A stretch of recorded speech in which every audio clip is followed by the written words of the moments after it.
কোন জন্মের কতখানি সুকৃতির ফলে আমার পিতা মাতার আশীর্বাদে আজ এই হলো দুর্লভ মনুষ্য জন্মটুকু পেয়েছি। এবং এই দুর্লভ মনুষ্য জন্ম পেয়ে আজ যে সবাই আমার বদনৈতে হরিকথা আস্বাদন করতে চেয়েছে, কি আমার ক্ষমতা আছে?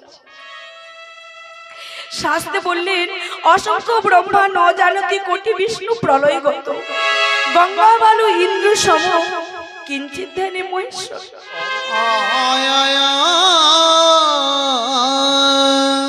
অর্থাৎ অসংখ্য ব্রহ্মা ন জানতি, অসংখ্য অসংখ্য ব্রহ্মাও এই হরিনাম কি জানতে পারলেন না। কোটি বিষ্ণু প্রলয়গত, কোটি কোটি বিষ্ণু এই হরিনাম কি সেটা জানতে গিয়ে প্রলয় হয়ে গিয়েছে। গঙ্গা বালু ইন্দ্র সম, অর্থাৎ গঙ্গাতে যে স্তূপাকার বালু রাশি থাকে, সেই স্তূপাকার বালু রাশির ন্যায় স্বর্গের দেবতাদের রাজা দেবরাজ ইন্দ্র, দেবরাজ ইন্দ্র এই হরি নাম বলতে গিয়ে তিনিও প্রলয় হয়ে গিয়েছেন। তাহলে জানলেন কে? না কিঞ্চিৎ ধ্যানে মহেশ্বর, যিনি হলেন দেবাদিদেব মহাদেব। তাহলে তিনি জানলেন কেন? না বাবা, শাস্ত্রে বৈষ্ণবকে শ্রেষ্ঠ করে গেলেন,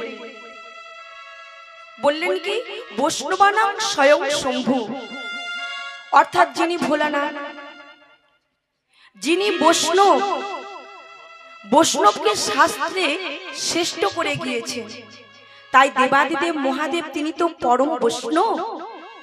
সেই কারণে আমার দেবাদিদেব মহাদেব তিনি কেবলমাত্র হরিকথার কিঞ্চিত মাত্র আস্বাদন করতে পেরেছেন, যেখানে ব্রহ্মা জানতে পারলেন না, যেখানে বিষ্ণু জানতে পারলেন না, স্বর্গের দেবতাদের রাজা দেবরাজ ইন্দ্র জানতে পারলেন না। আর আমি একজন সামান্য নগণ্য বাবা, না আছে আমার ভক্তি, না আছে আমার ভজন, না আছে আমার সাধন।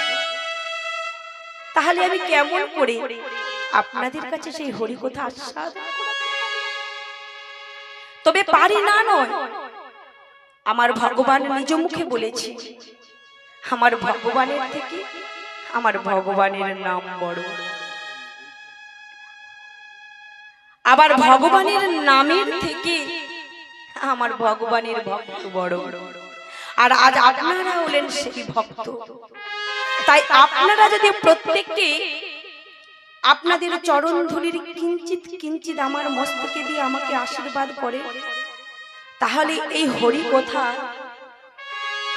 আমার গৌর নিতাইয়ের কথা আমি আপনাদের কিঞ্চিত মাত্র আস্বাদন করতে পারি। তাই আমি অভাগিনী বর্ণালী দাসী ও আমার এই ক্ষুদ্র সম্প্রদায়ের পক্ষ থেকে আপনাদের রাতুল রাঙা যুগল চরণে রহিল আমার অনন্ত অনন্ত কোটি কোটি দণ্ডবত ও প্রণাম।